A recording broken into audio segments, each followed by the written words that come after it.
U.S. Navy to adopt more assertive posture against China and Russia. The Pentagon has warned that U.S. maritime forces will become more forceful in responding to acts of aggression, expansionism and breaches of international law, citing Beijing in particular, which has been criticized for expansionist ambitions in the South China Sea. A major new report signed by the heads of the U.S. Marine Corps, Navy and Coast Guard warned the rules-based international order is once again under assault and the security environment had dramatically changed since 2015.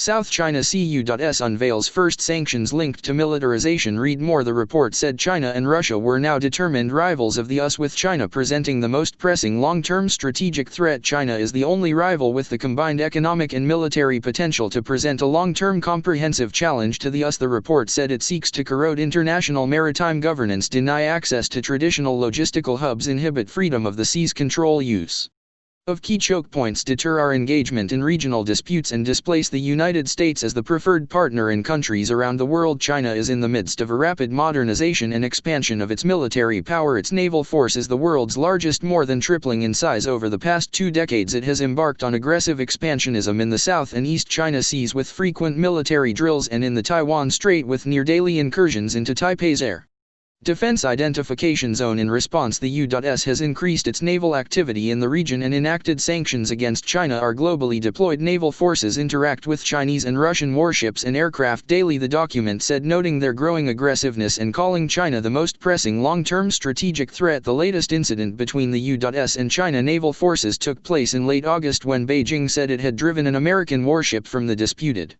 Parasil archipelago. Beijing claims almost all of the islands of the South China Sea, territorial claims disputed by other countries in the region including Vietnam, Malaysia, the Philippines and Brunei. To counter China, the U.S. has been sending ships to the region more frequently to carry out what it calls freedom of navigation operations. The Pentagon report predicted that in the event of a conflict, both China and Russia would likely attempt to seize territory before the U.S. and its allies could effectively respond to maintain strategic advantage over the Chinese Navy. The U.S. plans to modernize its naval force with smaller, more agile and even remotely piloted ships. U.S. ships will also accept calculated tactical risks and adopt a more assertive posture in our day-to-day operations, the statement said. The report accused Russia and China of employing all instruments of power to undermine the international system and remake it in their own interests, in part by incrementally conducting a variety of malign activities to not trigger a military response.